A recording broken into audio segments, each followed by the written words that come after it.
Good evening. Welcome to Personal Conversations, an educational program of Women's League for Conservative Judaism that dives into current issues of concern to Jewish women. I'm Vivian Lieber, the chair of Women's League's Personal Conversations, and this is session number 2 in the new year. We will bring you other Personal Conversations programs over the course of this year. We're delighted to have a large audience today from across the US and Canada and Israel as well. Welcome.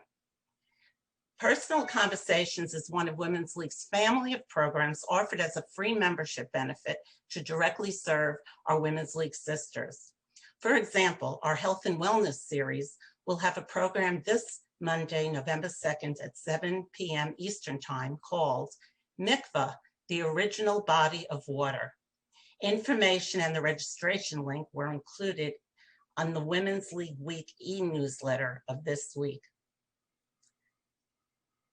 Tonight's program will help each of us to explore this question. If someone close to me comes out as LGBTQ, will I be knowledgeable and open-hearted? The presenters are Rabbi Ariella Rosen and Rabbi Becca Walker, who are joining us from Toronto. I'll introduce them in a moment. First, I would like to acknowledge with pleasure that we have in the audience today Women's League International President Debbie Goldich and Women's League Executive Director Rabbi Ellen Wallens-Fields, as well as other Women's League leaders. And now I'd like to invite Debbie to say a few words of greeting to us. Good evening. Thank you, Vivian, and thank you for arranging this wonderful program tonight. Particularly happy to see my friend Rabbi Walker, who was my student rabbi, I think 6 years ago, and I've watched her growth. I've also followed along with Rabbi Rosen's career, and it's wonderful for those of us who support Torah Fund to see these two women and the roles that they play in our movement as women rabbis. And so we thank you for being here tonight and agreeing to be here. Women's League does have a new updated public policy resolution that shows support, very strong support for the LGBTQ community. And tonight, we as individuals not only need to learn about the issue, but we need to learn what else we can do to support that community besides creating a resolution. And I know we'll hear that information from the rabbis tonight. So I look forward to hearing this, and thank you again, Vivian. Thank you, Debbie. This program will run for an hour and 15 minutes. Towards the end, we will take audience questions. So think a little bit as you listen. This format, well, it was a webinar, but it is being recorded, and I'd like to now introduce our presenters. Rabbi Becca Walker is entering into her second year as Beth David's engagement rabbi. This position was created for the purpose of engaging young families, young adults, and youth in the community. Rabbi Walker was a senior Jewish educator at Michigan State University Hillel and Hillel Campus Alliance of Michigan. As the rabbinic resource for 11 campuses across Michigan, she connected and educated hundreds of university students. She has been an educator for over 10 years, teaching at religious schools and summer camps, and now many courses on Zoom. Rabbi Walker is originally from the Boston area and graduated with a bachelor's degree in religion from Columbia University and a BA degree in Talmud from the Jewish Theological Seminary. She was ordained in 2016 at the Ziegler School of Rabbinic Studies in Los Angeles. During rabbinical school, she served as a rabbinic intern at Congregation Or Zion in Scottsdale, Arizona. She also trained and worked as community organizer in Los Angeles and completed a unit of hospital chaplaincy training. So welcome, Rabbi Walker. Now, Rabbi Ariella Rosen is the new senior Jewish educator at Hillel, Ontario, serving students on 3 campuses in Toronto. She is an experienced educator who strives to evoke deep learning and creative expression in individuals of all ages and religious backgrounds.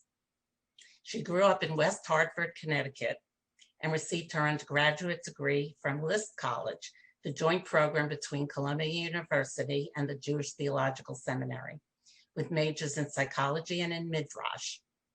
She returned to JTS for rabbinical school, where she was ordained in 2015, and spent 3 years serving as the rabbinic intern at Temple Adath Israel in Marion Station, Pennsylvania, a suburb of Philadelphia. Prior to coming to Toronto, she was director of rabbinical and cantorial school admissions at the Jewish Theological Seminary, guiding prospective students along in their journeys to become Jewish communal leaders. In addition, she has spent several years serving on the faculty of the Cornerstone Seminar, a leadership training program for Jewish camp counselors, and spent many summers at Camp Ramah in New England.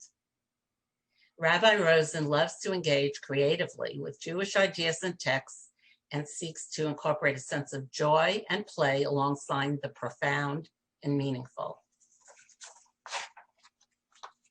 So that is my introduction to our two wonderful guests today. So with that, I would like to invite Rabbi Walker and Rabbi Rosen. You have to unmute yourselves and to please take it away.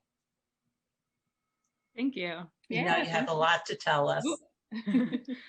We're very excited. We'll jump right in just a second. But before we do, we both see a lot of people that we know and love here. So we're sorry we can't, keep private chatting with you. But it's really good to see your faces, and it's also really nice to see those of you who we don't know personally but are here tonight as well. Thank you for the invitation to join you. We are here to talk about coming out and how we might be the most responsive in the most loving and respectful and effective way. We're going to do this by sharing some of our own personal stories. We're going to give some background tutorials on terminology and some of the language that might be helpful in having these conversations. And also, you have two rabbis here, so we're going to share some Torah too, some of our teachings that have inspired us along the way as well. And we think this is important because literally this can save lives. More on that a little bit later, but these are crucial conversations to be able to have in loving and meaningful ways. I think with that, we'll start with some stories. We'll give you a little bit more background on our own experiences, and we'll go from there. Yes, and as I think Vivian said earlier, there'll be time for questions at the end. I think Vivian's going to ask them to us. So if you have a question, send them to her and not to us, because I think for me, it's hard to keep track of all the chats. So if you have something that comes up through the course of this presentation, please send it. We're happy to answer all those questions at the end. Okay, so I'm going to start. I don't know if you know which of us is which. If you don't know us, yes. You could just guess. I'm Rabbi Becca Walker. Rabbi Ariella Rosen. So there you go. Now you know. Anyway. That's a good point. Yeah. Thank you. We both, even though we're a couple, we have individual identities. And my mother, who's here, even she mixes up our voices sometimes. Yeah. So. Anyway, so I'm going to tell my coming out story. So I kind of started the process of coming out around my senior year in college. I feel like I had some inklings earlier, but overall, that was when I really started my process. And part of it for me was it felt unexpected, because I think in my mind and in the way, especially back then, how gay people and lesbians were portrayed in the media, there were certain stereotypes, and I didn't fit into them, right? There was a stereotype that, women who liked other women were more masculine, and I didn't fit into that. As a president of my sorority, and you can see how I express myself, and I felt like, I don't fit into that, so that can't be me. But over the course of my senior year of college, I kind of came to realize that no, actually, wait, I was different, and there was this thing, and it took a really long time. I would say it took 6 months to a year to kind of come out to myself. And to really accept a label for myself. And then a bunch of months to a year after that to start coming out to more people and the community. First, I started with my friends and eventually my parents. And also one of the things I really struggled with. So my senior year of college, I was also applying to rabbinical school. I knew I wanted to be a rabbi and I was super excited. And I was worried because I decided I wanted to be a rabbi my freshman year, right, years ago. And I was always kind of, no one was surprised when I became a rabbi. I was very much like, oh, of course. So as I was applying to rabbinical school, I was really nervous around how I was going to kind of bring the Jewish part of my life and the gay part of my life that I was discovering together. And I was really worried that maybe I wouldn't be accepted, or that I would become like the gay rabbi, like the rabbi that just does gay things and that wasn't something that I wanted to be. I want to serve everyone, and I don't just want to be like the gay rabbi. I mean, that's a part of what I do, right? Like I come and I educate, but I can do so much more. And so that was something that was really hard for me. And it took a while to come to terms with that. And I'll talk later about another story. But one of the things that really helped me was being in community when I started rabbinical school, and there were a bunch of other queer folk, women and men and all sorts of people. And that helped me find a community, and finding that community in Judaism was really meaningful to me and helped me start to accept myself as well, and to be like, okay, I can still be a rabbi and it's still going to be okay. I came out to my parents. So I started at one rabbinical and switched. So my first year of rabbinical school, I was in Israel, and I came out to my parents in Israel because I was nervous about how they would react. I knew they would be fine. My dad was literally part of PFLAG, which is this organization around parents, called Parents Friends of Lesbians and Gays. So around supporting gay children and all of that. And he kind of got into that through a separate route. So he's literally part of this supportive group, but I was still so nervous because I think it's just hard to talk about that with your parents sometimes, even though I love them and we have a good relationship. It felt very vulnerable. And so even for me, coming out to parents I knew would be supportive was really hard. And so I think that's one of the things to kind of think about when someone comes out to you, is that even if they might know you're going to be supportive, and especially if they're unsure, how hard it is and how vulnerable it feels. And so to react to that warmly and to understand that this, some people might be feeling this way. Yeah, so I think that's enough of my coming out story. How about yours? Well, thank you. So my story starts a little bit, both like around this, it mostly starts later. I similarly had, I think for me, a lot of the knowledge that I was gay was really unconscious and subconscious for me. Throughout my life. I think, growing up, I knew that I wasn't into sort of stereotypically girly things. I wore a baseball cap at my own bat mitzvah party. Like there are a lot of things that were about me where I was like, I like doing things this way, and it doesn't really fit into the way that a lot of my friends seem to relate to the world and interact with the world in terms of the things that excited them and interested them. But that said, it didn't fully, those pieces didn't really click into place for me for a long time. I'd say that I really started coming out to myself in a more conscious way, like probably less than 5 years ago. It's something that I sort of like maybe knew in the back of my mind. But really what was happening is I was sort of going through the motions of dating and trying to date, and just sort of feeling like, okay, so maybe just like I'm bad at dating. This isn't working for me. And it took me a long time to sort of come to the realization that maybe part of what was happening for me is that I wasn't being thoughtful and true to myself around who I would feel most connected to. And when I started to sort of realize that and think more about that, and actually the first thing that happened for me was a woman asked me out, and I didn't know if I wanted to say no or not. And I was like, I should probably think about this. And so over the course of several years, I sort of started to tell a small number of people. At the time that I was starting to really consciously come out to myself, I was already a rabbi. So that means two things. One, in many ways, a lot of the reconciling with rabbinic identity and Jewish identity, I actually didn't feel like I had to do as much, because in rabbinical school, I felt like I got all of the justification and I needed from a religious perspective for why we are affirming and supportive and loving of the LGBTQ community. So I didn't have that sort of existential wrestling around it. But the other thing it meant is that I was going through a very personal and private process in a very public kind of role. At the time, I was serving at Adith Israel in the Philadelphia suburbs, and shout out to any Adith people who are here. I know there are a couple of you.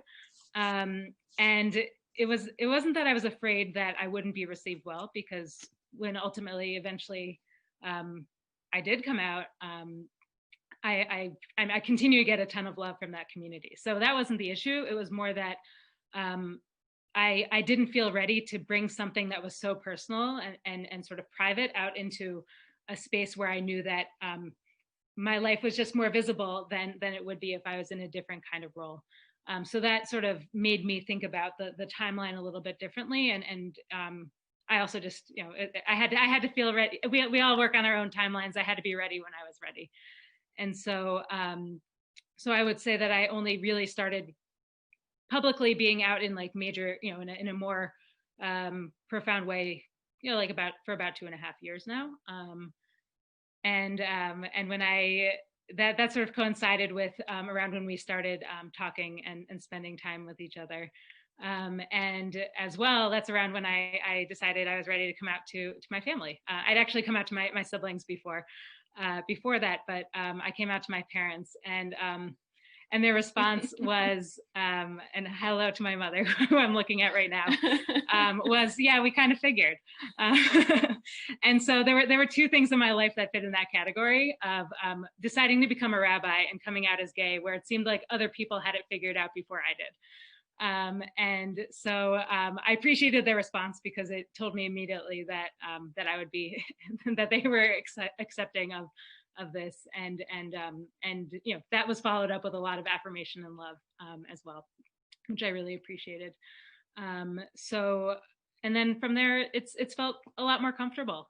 It's felt very comfortable to share who I am with the world, and in many ways, I feel like I'm a better person and a better rabbi for being able to really fully lean in and integrate these parts of myself that existed very separately, and also, at least for my gay identity, was really suppressed for a long time. And so I think that's a good stopping point for me right now, because we both have more stories to share. So I'll fill in more of the picture along the way.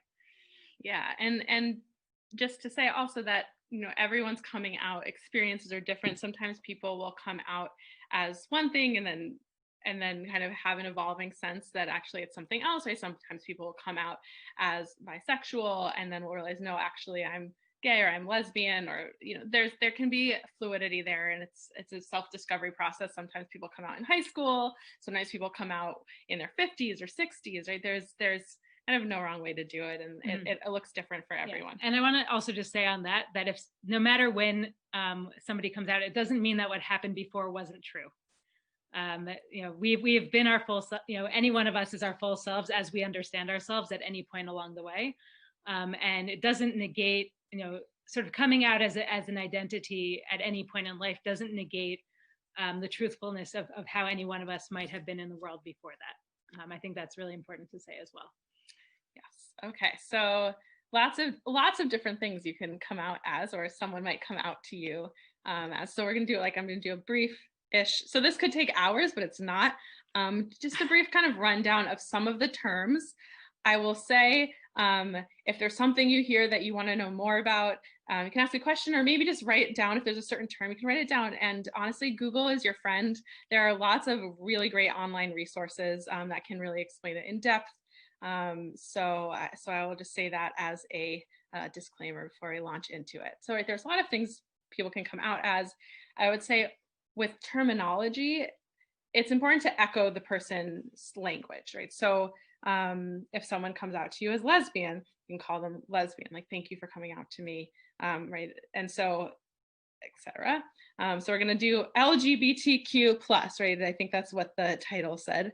So just to define what those letters mean, right? So we have L, lesbian, which is women attracted to women. Gay so originally it was more of men attracted to men, but I think gay, I don't know, I use gay sometimes. So I just did as well. Yeah. So I think, right, there's like some fluidity in language, like everywhere there's fluidity in language. B is bisexual, so that means you're attracted to more than one gender. T is trans, right? And say trans, it's not transsexual, it's trans. Q is queer, and queer is used now as an umbrella term, so it can kind of encapsulate a lot of these terms. But I will say a word of caution is that for older generations, queer used to be, it was very derogatory. It was kind of an insult. And so I know a lot of older lesbian women who really hate the word queer. And for me, I like the word queer. So things change. Yeah. And Gen Z really, really likes the word queer. Yeah. So there's a lot of variation. So I think just listen to the person who's telling you, and and if they say, oh, that word was offensive to me, just say sorry and move on, right? Sorry, let me know what I should call you. Thank you for correcting me, right? Good, simple apology, great. And then there's also usually a plus, because there are lots of other identities, both sexual attraction and gender identity. So we're gonna go into all of that. I'm gonna put up a diagram in a second. I know some Betsy people might have seen this before. But I think when we're talking about all of this stuff, it can be a lot to take in, especially if we haven't necessarily heard of this stuff before or encountered it before. So try your best. And again, Google is your friend. YouTube is your friend. So we're going to go through. I'm going to share my screen. Very exciting. Okay, and this is the gender unicorn. I love unicorns. So here we go. So this is a helpful tool, I find, to kind of understand some of the differences between gender and sexuality, and to help us understand what goes where. Okay, so first thing, names. I would say sometimes people change their names. This is more, for trans people, when they're coming out, maybe they don't identify with the name that they were given at birth. And in Judaism, we have a lot of people who change their names, right? Like Abraham, Avram to Abraham, Sarah to Sarai. That might even be happening this week. So just to understand that this is something, and to go along and to really honor what people want to be called. Ariella is going to, Rabbi Rosen is going to discuss pronouns. Ariella. Okay. She's going to discuss. We live together. She will discuss pronouns in a moment. So we're going to circle back to that, but that's really important. Okay, so we'll take a deep breath. Okay, so gender identity. So let's talk about what is gender. So gender is around kind of how we conceive of ourselves, both personally, but then there are also certain societal expectations that go along with it, and that can differ from different cultures. So gender identity is how we think of ourselves. So for me, I think of myself, I feel female. And so my gender identity is female. So you can see, but sometimes maybe I feel more or less. Sometimes I feel like super girly. So I can look, it's so fun. You can kind of you can make it yourself. So I identify feel. I don't really feel male at all. So I'll keep that there. And other genders as well, not really. So my gender identity is woman, but right, there's this acknowledges that there's a continuum, right? So people can feel different genders to different specifics, and right, it's also showing you that it's not just man at one end, women at the other end, because they're not opposite, right? So you can feel a little masculine and a little feminine.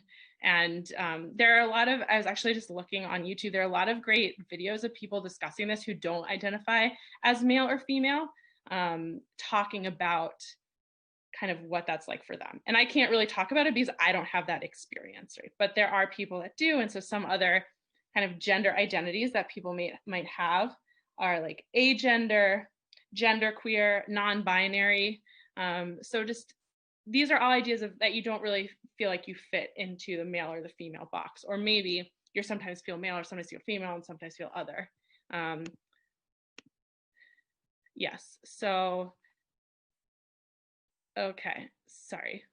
I know I see some questions in the chat. Yeah, so we're gonna, thank you. Yes, I will get to the T of trans, and okay, I'm trying my best. Okay, so that's, we'll come back to all the questions when you have a second to look at them more carefully. Yeah, I think we'll get through it. So gender identity, right? And they have on the unicorn, it's in their thoughts, right? That's how you think of yourselves.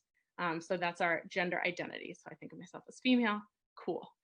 And it has nothing to do with any anatomy. That's what I'll say. Nothing to do with body, your thoughts. Okay, then gender expression is how we express our gender. That was not a good explanation, but it's how we manifest what we feel on the outside, right? So my gender expression is also pretty feminine, but it's what I wear. It's about what I wear. It's about hair, makeup, right? All of that stuff goes into gender expression. And so that's a separate category, right? So some people will like cut their hair short, and maybe they're expressing more masculine in their gender expression, but they still feel like a woman, right? So there's a lot of variation here in a lot of different ways. And I will say for people who, I mean, like myself as well, for people who kind of fit as like our gender identity and our gender expression are like the same and kind of fit in with what, you know, we've been conditioned in society. I really like learning about this because I think it gives us a little bit more freedom to think about it and to think about maybe I want to express myself a little differently, or maybe there are sometimes I feel a little like male or other, or I don't totally fit in, and we can still like find ourselves in these places even if we're not identifying as queer or trans or anything like this. Okay, so again, your gender expression is what you wear, makeup, hair. It's the outside, and it might be different than what you're thinking on the inside. Okay, so then we have sex assigned at birth, right? So this is the idea of when we were born, you know, doctors like, I don't know, I haven't given birth yet, but like, it's a girl. No, I'm not pregnant, whatever, you know what I mean? So it's a girl, it's a boy, it's a, right? So that's the sex assigned at birth. And that is made, that declaration is made from different physical factors, right? There's genitalia, maybe it's also chromosomes and hormones. And a lot of times it's either male or female, but sometimes you'll have ambiguous genitalia, so they might label it as intersex. And they're actually a lot more complicated than just like it's a boy or it's a girl. And that's scientifically proven. There's a lot of different ways that it can manifest. And again, Google is your friend for that. So I was assigned female at birth. So now here is where part of where the trans part comes in. So trans is generally when you are assigned a certain sex at birth, but you don't feel that in your gender identity. So your gender identity, how you perceive of yourself, is different than your sex assigned at birth, right? So sometimes people say assigned female at birth or assigned male at birth. So if you're assigned female at birth, but you know that you're actually a man, that's one way of being trans. Or you're assigned male at birth, you know you're a woman, right? Or you could be assigned female at birth and you don't identify with any gender, or you identify as non-binary. That can be also a way of being trans. And also there's no one right way to be trans. I will say I'm not an expert on this because I am not trans, but again, there are so many great voices, and we'll give you some resources at the end to hear from people who are actually having this experience, because I think that's important. But what was it? Oh no. Oh, I'll say there's no one way. So sometimes people will be trans and decide they want to take action to modify their bodies to make their gender identity express their gender expression, right? Or match their gender expression. So maybe sometimes people will use hormones to make their bodies look different, right? So people who want to, you know, are female, want to be male, or even are female and want to be something more masculine, not necessarily male, will use hormones, will use testosterone. And sometimes people won't. Sometimes people will get surgery. Sometimes people won't. And again, there's no wrong way to do it. So just honor the people in your life and their choices and be supportive of them no matter what. Now, the opposite of trans is cis. And this is important to know. So cis is C-I-S, cis.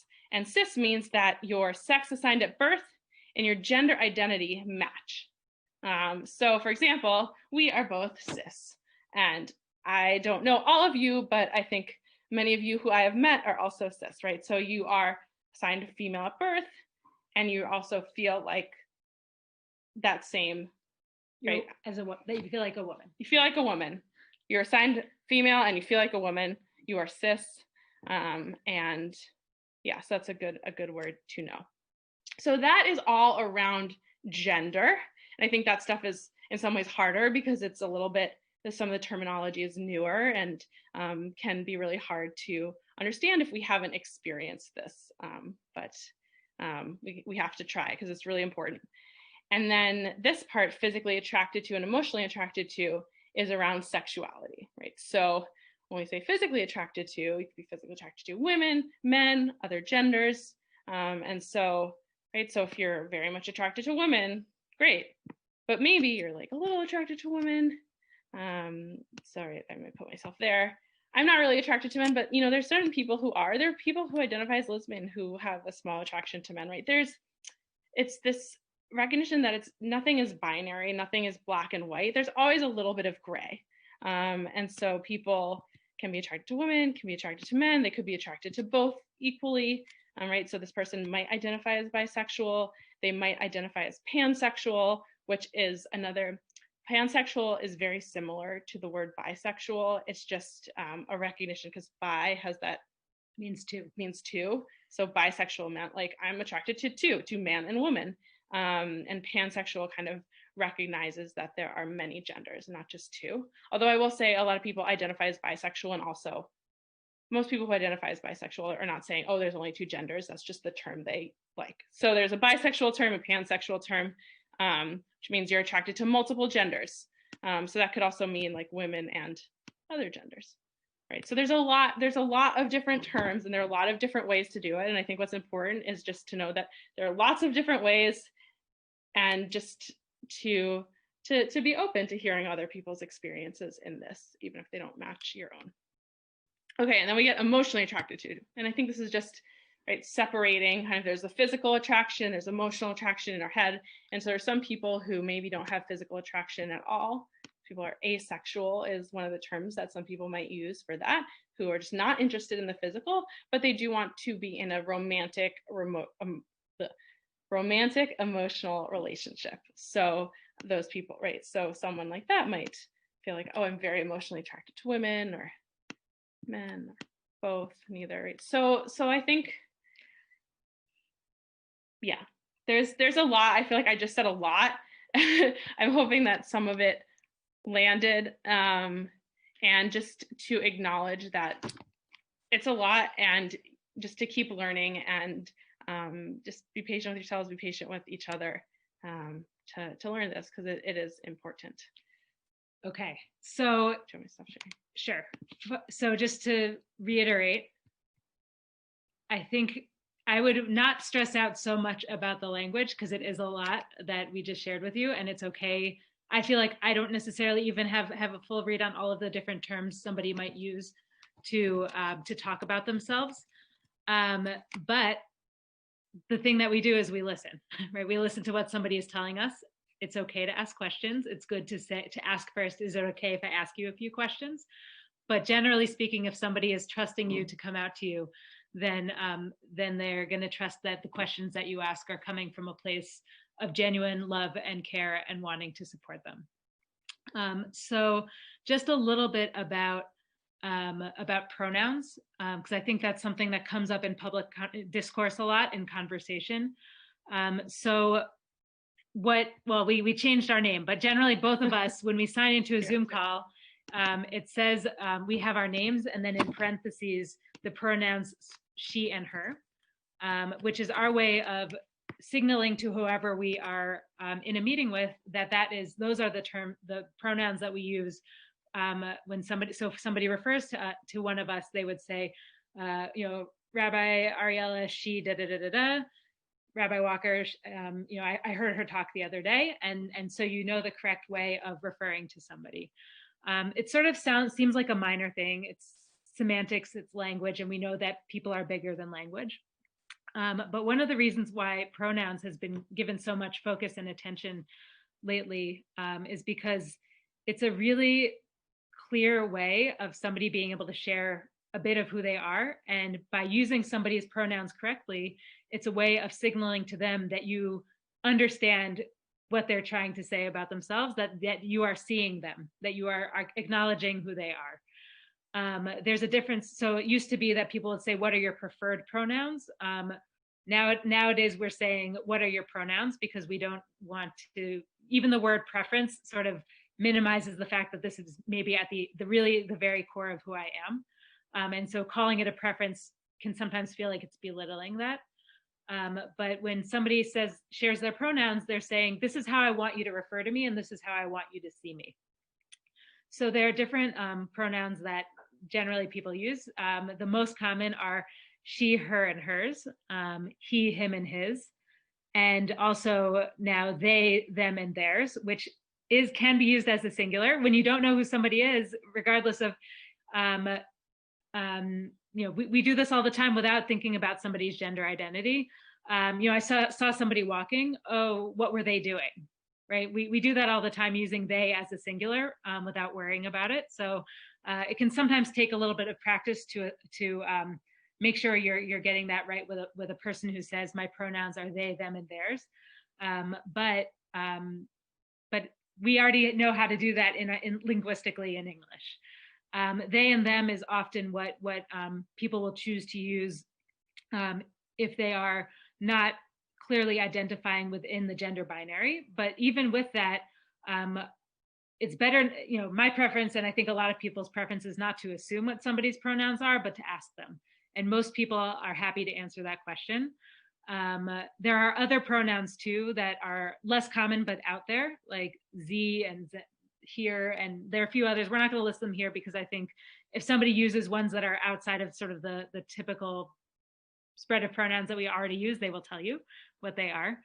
But a good practice that I think is common, especially in sort of in our circles, and we see it happening especially with students, and sort of millennials and Gen Z, I think, are starting to embrace this a little bit more regularly, is for everybody to indicate what their pronouns are.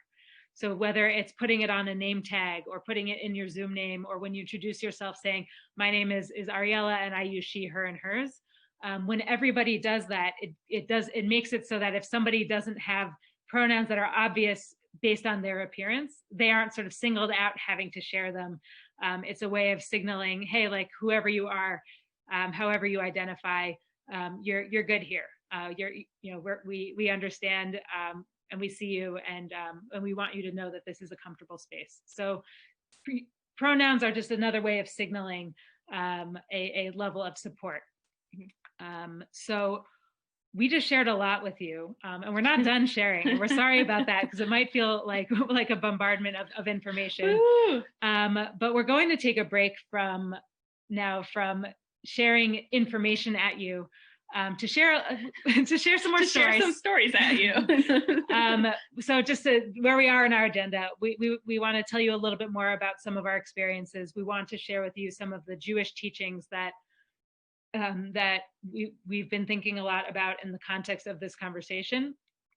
And then we promise that we will give those 15 minutes at the end for questions. So hang on to your questions, send them to Vivian again directly, and she can compile them for us as well. And we're going to keep going. Get some water if you need. It's good to stay hydrated. Yes. I'll say just like an easy way to, I don't know, sometimes, especially when we're not used to it, asking someone about their pronouns feel awkward. So I just encourage you to try it out. I like to say, when I introduce myself to people, I'll say, hi, my name is, depending on the context, hi, I'm Becca, and I use she, her, like, what's your name? And usually people will share their pronouns. It's kind of almost an invitation. And then if they don't, I'll ask, what are your pronouns? I wanted to address this too, that if you get it wrong, the best thing to do is to say, I'm sorry, can you just remind me what what your pronouns are, and then to move on. Yeah. And to practice, and to, and to not make a big deal of it. It's okay not to, it's okay to make mistakes, and then try to practice even on your own until you get it right. Yeah, just like talk about, not in a mean way, but talk about your friend. If your friend has come out, or a child or whoever has come out to you as using they, them pronouns, just talk about how great they are and how much they love eating chocolate, and they went to the store yesterday, right? And just practice it, and it'll feel more natural with practice. Yeah. Nobody assumes you're going to get it right immediately, but it's good to make your best effort. Yeah. Okay. This is a not fun story. So I'll say, I guess I wanted to kind of share a variety because both of our coming out stories were more fun.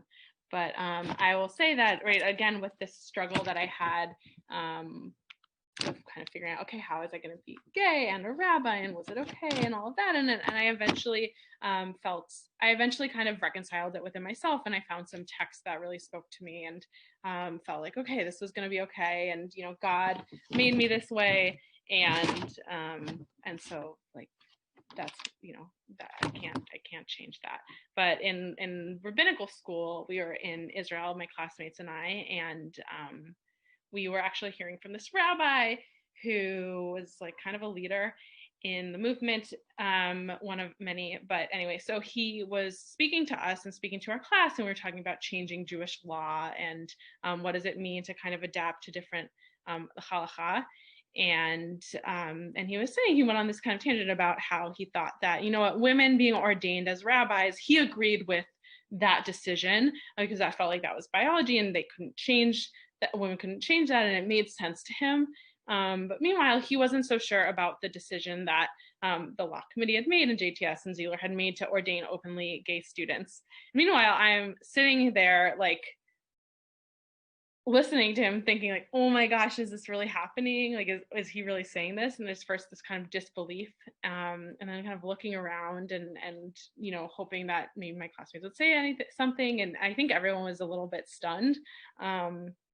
But it was just really upsetting to me because it brought back all of those past doubts and thinking about, oh my gosh, maybe there is something wrong with me. And just right, those little things that people say, really, it means a lot.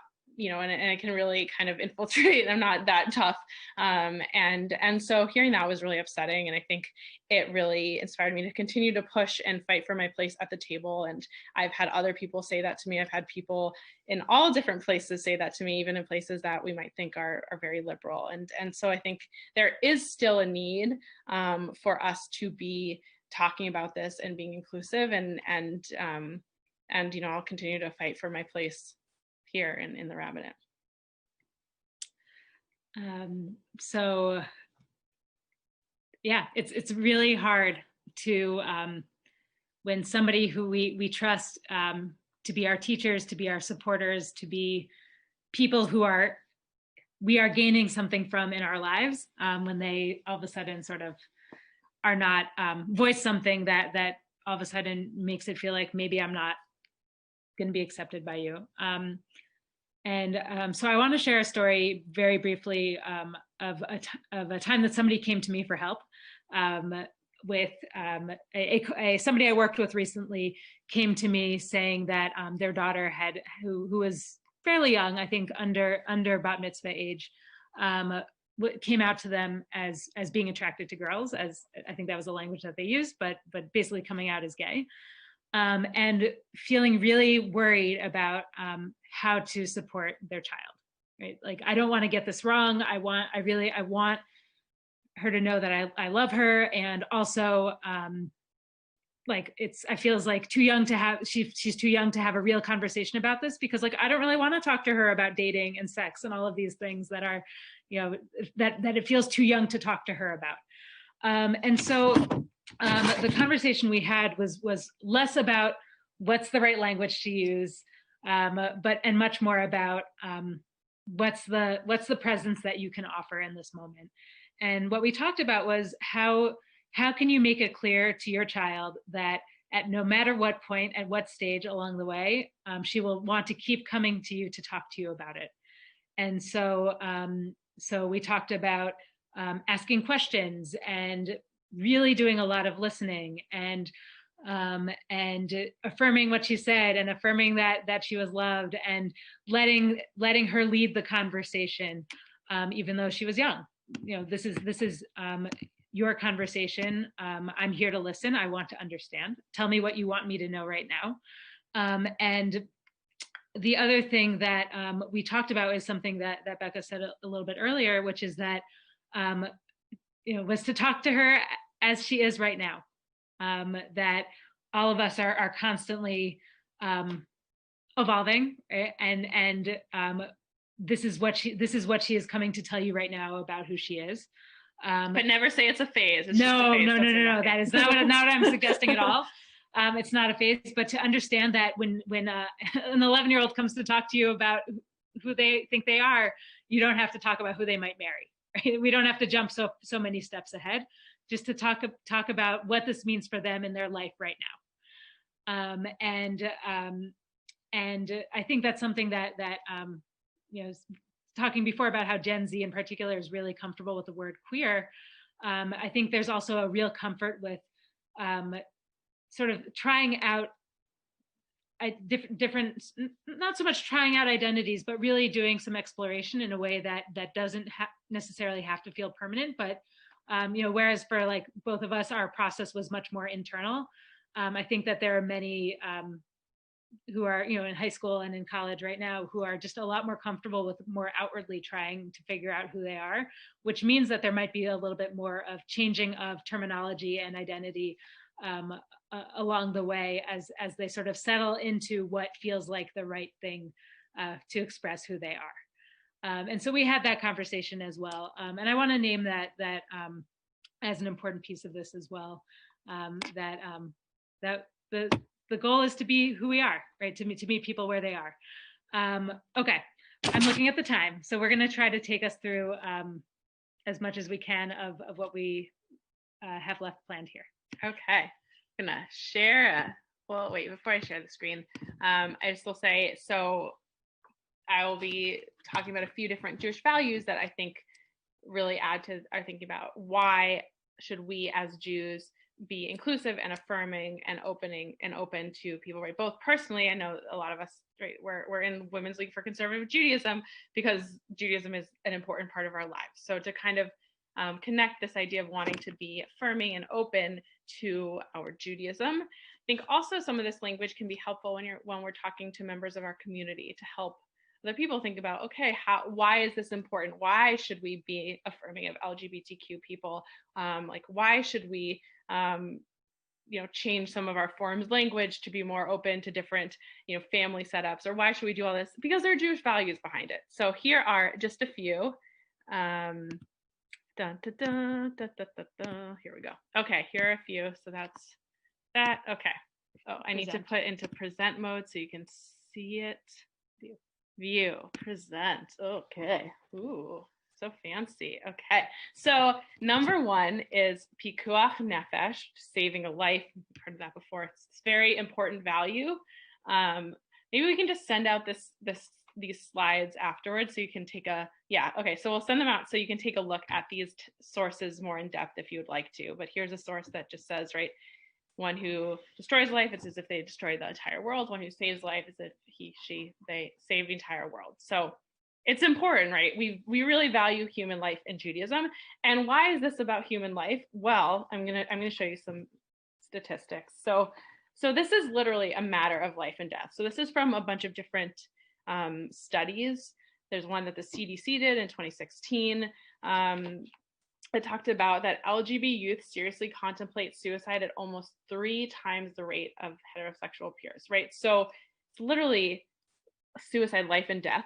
And here I'll just read the bold one, right? LGBT youth who come from highly rejecting families are 8.4 times as likely to have attempted suicide as LGBT peers who reported no or low levels of family rejection, right? That actually you being accepting of your child or your grandchild can save a life. This is not just an idea, this is tangible. And even more so for trans youth. So this is from the 2015 US Transgender Survey that 39% of respondents experienced serious psychological distress in the month prior to completing the survey. Right? So there's like a lot of distress. 40% of respondents have attempted suicide in their lifetime, nearly 9 times the attempted suicide rate of the US population. So it's really a high, it's a lot higher. And by being accepting, family members can change that. So here is, like, you can see the differences between this dark blue is people who come from, trans people who are coming from supportive families versus not supportive families, right? There's a huge difference in those who experience homelessness, those who have attempted suicide, and those who are currently experiencing serious psychological distress, right? So just this all goes to say this is real and this is really important, and it's not just a warm fuzzy like rainbow, it's lives. Okay, so number 2, we have B'Tselem Elohim, right? This idea that we are created in God's image. And here is the text from Genesis that talk about how we were all created in God's image. And it's not saying only the straight people were created in God's image or only the cis people. It's all of us. And to take some time to think about what would that really mean if we really treated people like everyone was made in God's image, and to really value everyone and to value and to know that even though, I might be different, I am still created in God's image and deserving of respect and love and all of that. So that's a biggie. Okay. Doing okay. So this one is called Kavod HaBriot, which means human dignity, or Briot is like creations. So that's cool. So anyway, so this idea of the importance of human dignity, and I'll just read this little quote. It's from the Talmud. It says, "Come and learn.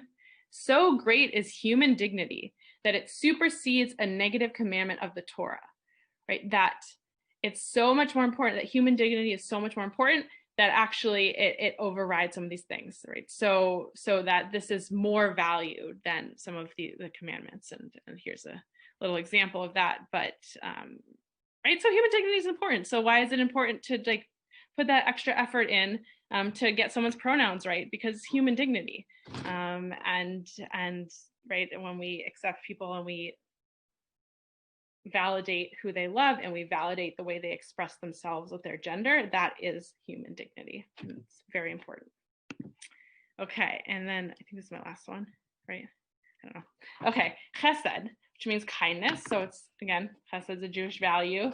And here are just a few of some, I think the last thing I did for Women's League was I literally did a whole thing on chesed, right? I did an hour-long program on chesed. So there's a lot to say about chesed. But to say that chesed, kindness, is really important, is another big Jewish value. And again, when you are open to your friends or your children or your grandchildren or whoever it is that's coming out to you, that is showing kindness. And to be open to them and be patient with them and to love them and to know that, the world's a little bit harder for them, and to really try and help with kindness. Is that definitely the last one? Yes. Okay, so So let's come out of the share. Yeah. 1 second. Did you have more you want to say? No. Okay, so recently, just a few weeks ago, a college student contacted me who is somebody that I know from a community I served previously. And the student contacted me for a paper they were writing about religion and LGBTQ identity. And they wanted to know what sort of the conservative Jewish take on affirming LGBTQ identity plus. And in particular, we talked about that verse in the book of Leviticus that I think has sort of been hanging over our heads this entire session. Leviticus 18:22, which states, I don't know a lot of verses by number, but that's one that I know by number. And it states that a man should not lie with a man as he lies with a woman, because that is a toeva, which is often translated as abomination. I don't really know what that means, but we're going to leave it there. And we know that from context, that's something that's not good. So we talked about how to make sense of that verse. And I told you that through rabbinical school, I had already sort of gotten to this place of making peace with it. There's a lot of writing about this, and so I'm not going to go into it now, but there is a lot that you can read more about this if you would like. But just a little bit of why our communities have said we don't feel like this verse needs to be problematic in the way that we affirm the dignity of people in their lives today. One is that in the context of that time, they were probably talking about something very different than two men being in love with each other. They were probably talking based on context of what else is happening in that chapter and what was happening in that part of the world at that time. They were probably talking about something that was non-consensual, and or between a priest and a child, and or for pagan, sort of not monotheistic religious worship, and maybe other things too, but definitely what they are not talking about is a loving relationship between two consenting people who are adults or of the same age, where it's like legal for them to be together. And so using context, we can sort of understand that this is not what we are talking about. As well, we are not a biblical religion. We are a rabbinic religion. Judaism is not based on following what's in the Torah. Judaism is based on what we've done with interpretive tradition over the years.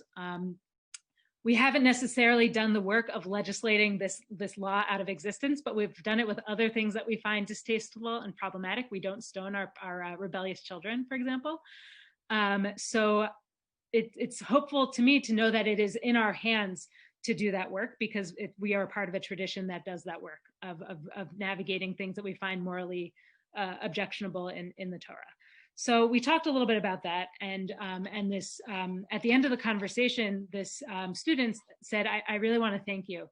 And I said, yeah, sure, like I'm happy to give you the time. And they were like, no, I really need to thank you, because several years ago, we actually had a similar conversation about this.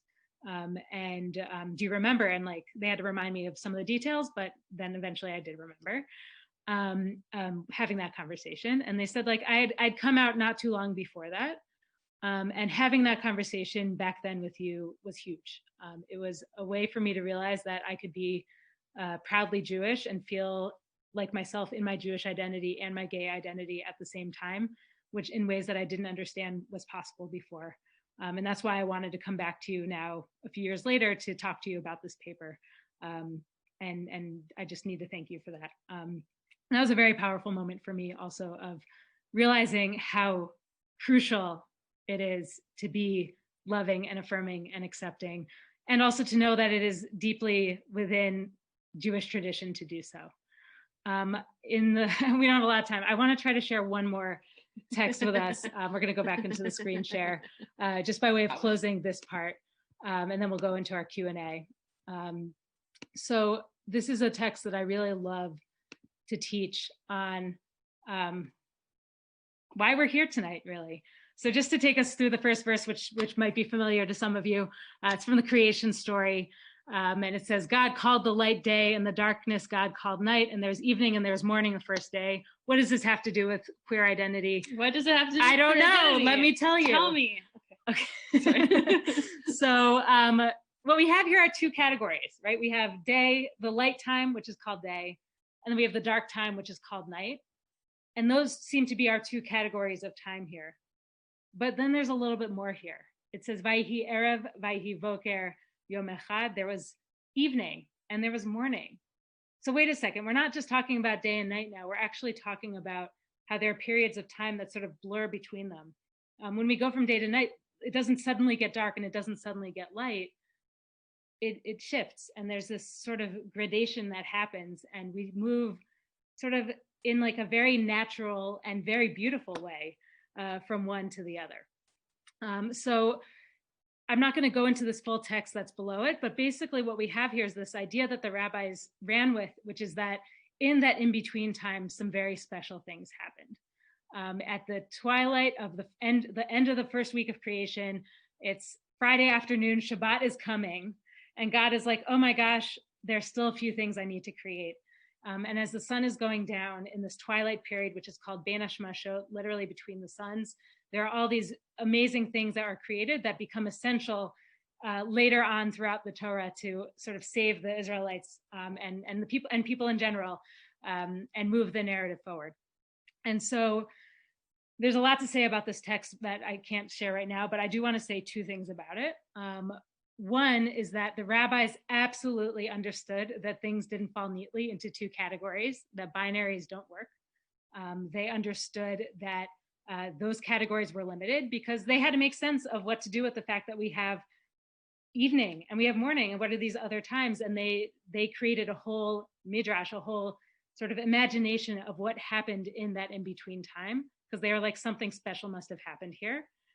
And also that when we're in doubt, we should call that time holy, because evening time, this twilight time, is the only time of day that we get twice on Shabbat.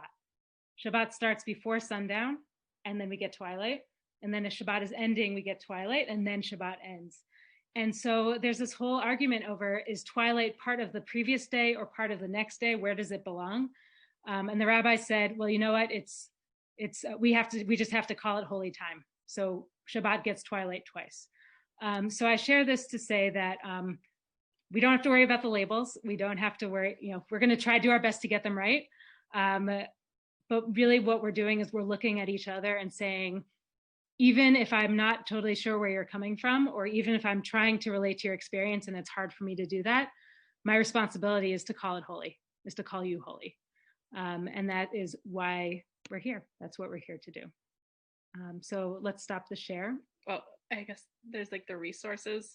Oh, sorry. Yeah. I Okay. don't know. This is, so I'll have questions in a moment. I will say I've been trying to like kind of look at some of the chats, and it seems like there's a lot of really great conversation happening. So thank you to all people who are helping to ask questions and answer them, and we'll get to some of them. But these are some great ones that again we'll send out after. But I love Keshet. So Keshet is this great Jewish organization that works for full LGBTQ inclusion in Jewish life. They do amazing trainings. They'll work with organizations. I know my shul is part of a fellowship to help us think about actions we can take as a shul and as an institution to be more welcoming and affirming. And they also have lots of resources. And here are some great books. I know Wrestling with God and Men by Rabbi Steve Greenberg. He's done a lot of exploring around the Leviticus 18:22 that Ariella was mentioning. And then these other two are by trans women who, they're worth beautiful memoirs beautiful. And teachings. Yeah. And then here's a fun podcast. Okay. So now we're gonna really stop the share. We'll make sure you get this. Yes. Yes. Okay. Vivian, unmute yourself. Tell us, what should we say? What should we talk about? Okay, thank you. Well, this is great. And I know there are some good questions waiting. I'd like to just mention, since you were on books and that went by rather quickly, I want to mention, let's see. Oh, Women's League. We cover this subject in a number of ways. I just want to let you know that there was a sisterhood who 2 weeks ago presented a documentary, and I think it was mentioned by someone at the beginning when we were chatting, Gen Silent, which reveals the concerns, challenges, and triumphs of several LGBT elders in the greater Boston area. So our sisterhood at Temple Israel in Natick, Massachusetts, presented that. Although it was a documentary filmed a decade ago, it still has relevance. And others might be interested in showing that. So things are happening within our sisterhoods. Also, Women's League reads. Some of the books we've presented deal with this issue. You mentioned high suicide rate and so forth.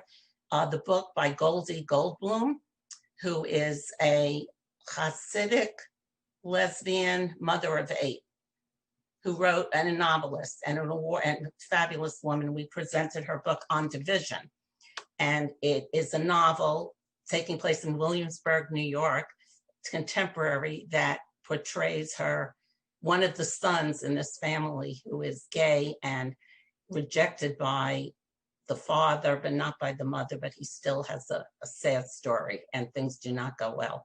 And it's very heartrending. So we do this in Women's League, and we really appreciate all that you have told us.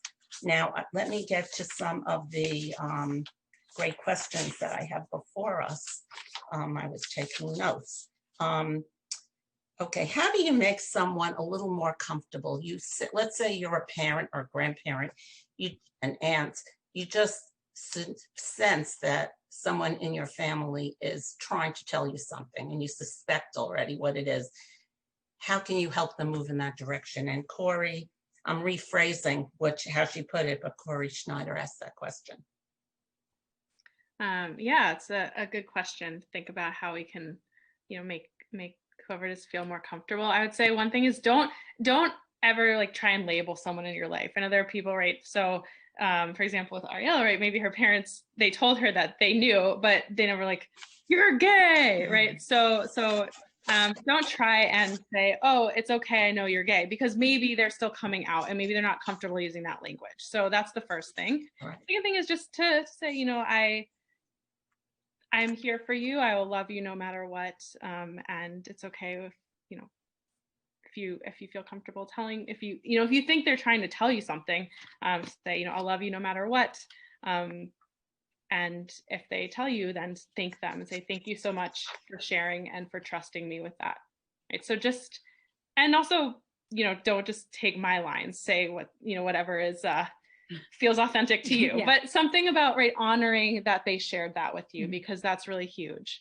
Yeah. I would also just very briefly add, if it seems like somebody is sort of like either not themselves or there's like something going on there, if you are close enough and you feel comfortable enough to say, it seems like you haven't seemed like yourself lately. If there's something going on, just know that I'm here to listen, and I'm here for you. And if you don't want to talk right now, just know that whenever you're ready, I'm here. Thank you. That might be true of a whole host of things in life. Yeah. This is a related question, I think, from Amy. Someone that she knows has come out as non-binary, a 13-year-old. The friends seem to know, but I guess some people don't know. So you even using pronouns or helping this labeling, as you say, or saying something to identify this person, maybe just using those pronouns alone tells other people what their label is. But I know you said this before, that Gen Z, really younger people, use those pronouns liberally, and it really doesn't mean that much. But I guess the question is the difficulty of some people in a circle knowing and others not, and how someone should navigate that, especially when a very young person's involved. Yeah, I mean, I would say it's always best to ask, right? Ask the child, ask the family, like, are you sharing this with wider circles? I know definitely I have friends who will say, these are my pronouns, but please don't use them around my family. Please use different pronouns around my family. So just to respect the wishes of the child and of the family and being sensitive to that. And so there is no one, I don't know this particular family, so I can't tell you exactly what you should do, but I also say it's great that you are aware that you might be outing someone, right? So to being sensitive around what information you're sharing with people is a really great instinct. Yeah. It's I think there's a lot of calculation that people might make around who they feel safe being out to, and so whether or not their fears are founded, to respect that and not sort of share the news with anyone unless you 100% know from that person that you are talking about that they already know, because it can be very dangerous for some people, both internally, sort of for their mental health, and also potentially physically, if they are outed by somebody else without their consent. Right. So some other people had questions about, well, one thing, you spoke about your own families being very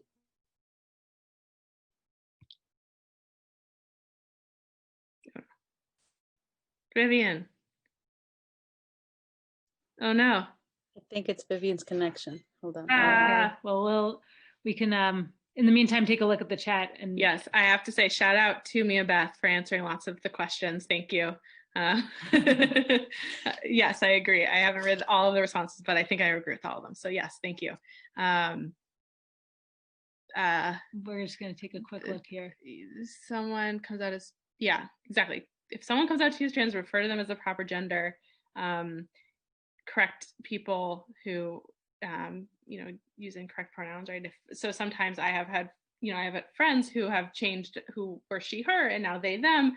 And sometimes I'll mess up or I'll forget. And, if it's a mutual friend, Ariella will say, no, actually don't say she, say they. I'm like, oh yes. And so helping other people remember as well. And that doesn't put the burden on that particular person to correct everyone, because that can be really tiring and hard. We got a question on the difference between living in the US and Toronto.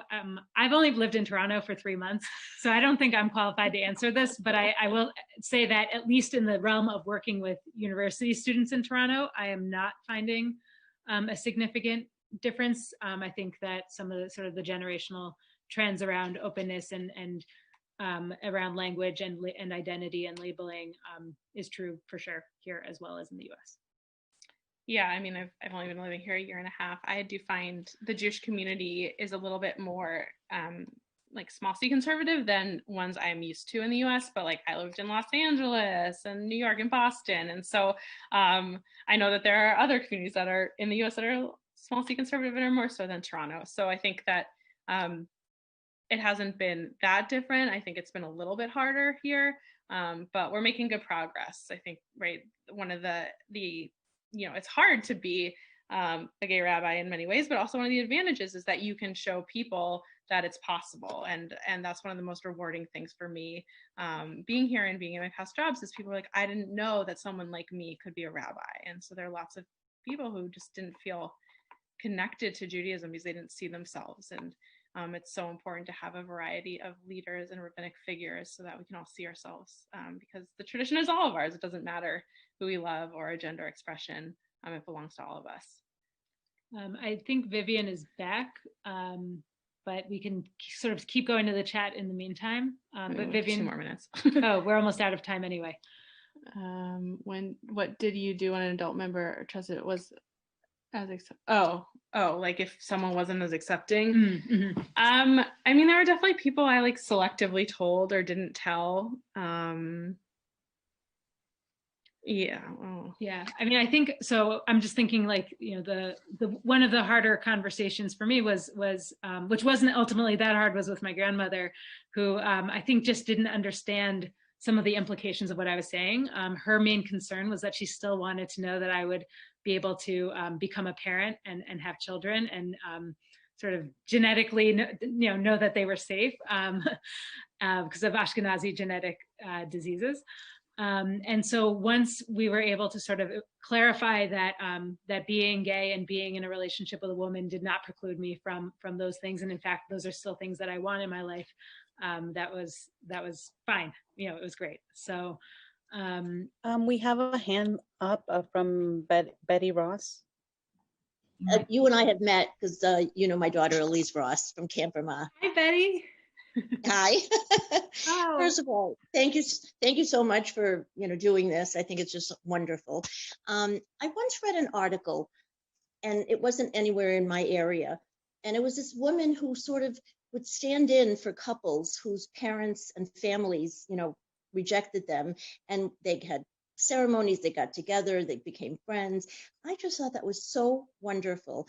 And I'm wondering if there's something like that out there, because my heart just bleeds when parents, turn their backs on kids. And I love being a parent, and, I'm all for life is short. You got to be happy and, do what you have to do and be who you are. And if you ever heard of things like that, I mean, they have programs for grandparents and young kids, foster kids, orphanage, this and that. Have you heard of something like that? Yeah, I mean, there's definitely different organizations. I will say a great one to be involved with is PFLAG, which is, again, I think it used to stand for Parents and Friends of Lesbian and Gays, but now it's just more general. But that's a great one to be involved in. I'd also say, like, there are a lot of things that we all can do and you all can do besides just being open to whoever comes out to you. But all of this stuff has also political implications, right? That there are still places in the US where we can still be fired for being gay, right? So there's we don't have certain legal protections, and so it's beyond just being accepting, but helping us and helping advocate for these policies that can bring increased and equal rights to all of us. I'll say also, just because we're basically out of time, okay. So we're gonna. So my last thing I want to say is, how can you all, as leaders and participants in your shuls, help to encourage and work towards making all of our shuls more LGBTQ affirming? Is that trying to bring in, Keshet or another organization to do a training? Right, there's so many options. That's my favorite, but yes. There you go. Okay. Yes, and just to say that it's being proactive rather than reactive. So even if you're not sure that there are members of your community who would feel supported by that, to know that by being very clear about being a welcoming community for people in the LGBTQ plus community, they will see those signals and know that that this is a community that I can be a part of. So look for those things even without knowing who they will directly benefit. Yeah, okay, we should stop because it's late, but thank you, But everyone. yeah, thank you Okay. so much for your questions and Rabbi participating. Walker and Rabbi Rosen, this is Debbie, and I want to thank you so much for such a wonderful, wonderful program. We're going to have this recording on our website, and I know that you have just given us so much information. We want to thank you. Vivian's lost her internet. I believe there's a storm in No. New York. We want to thank No, Vivian. I'm back. Oh, you're back. Wonderful, Vivian. We want to thank Vivian for all the work that she put into this program and for having you. And I know that you are now going to be invited to probably all 400 of our affiliate sisterhoods to come. And I know, Rabbi Walker, that you have actually come and spoken, and we'd love to have both of you come back. And just thank you so much for being with us. And we're just so proud of you and who you are, and that we're part of ourselves, that we're part of this amazing movement, that we love you. And I just can't thank you enough for being with us tonight. And I can't wait to see you in person and give you a hug, Rabbi Becca. Yeah. Thank you so Thank much you. for having us. Yeah. Thank you. Well, Debbie said it all. You know that you've been wonderful to us, and we wish you all the best in your careers and in your personal lives and your happiness. You've given us a look in a very short time at an appetite to just listen more, to research more on our own, and to really open our eyes and our hearts and our minds. So I also want to recognize Karen Tenisaka, who's working behind the scenes as the host administrator. She's our member relations manager at Women's League. And let you know that we have this recorded session will be on the Women's League website at WLCJ.org probably in a few days. Usually it appears under the news tab at the top. We also want you to know there'll be more programs like this. We have a whole family of programs, but the one for personal conversations, the next one is January 21st. So with that, watch for the announcements each week in the Women's League This Week newsletter. And every day we have Psalms every weekday at noon. I think Rabbi Wollensfields, are you still here? I'll let you finish off by telling us about Psalms. Oh. I mean, thank you to our audience too. You've been wonderful. So every day since March 15th, we've been meeting so that to give people the opportunity to say Kaddish. And next Thursday, a week from today, we have our Siyum of Sefer Tehillim. We'll get to Psalm 150 once again when we finish the entire book. And we'll have a tekes for a ceremony for that. And then we'll be continuing always. It's at noon now. It used to be at 1, and it's Monday through Friday. And I'm talking Eastern Standard Time. Sorry, that's where I am. But I have to make sure we know what zone we're in. And we're going to be continuing with saying the Psalm of the day each day, and then we're going to be studying Pirkei Avot together. And as always, we have the opportunity for everyone to teach, to sing Mishaberach, to read the Psalm responsively. And then next Friday, we have probably our hero, Rabbis Walker, Rosen, and I. Rabbi Amy Alberg will be with us at noon, right? She's our hero. She's the first woman to be ordained in the conservative movement, and she'll be teaching us during that Psalms time next week at noon on cultivating chesed for ourselves and for others. So you can join us, anyone can, at noon, and if the internet works, we stream it on Facebook as well. So Shabbat Shalom to everybody. Thank you. Shabbat Shalom. Thank you for joining us. Thank you, rabbis. You are really welcome back anytime. We want to hear from you again.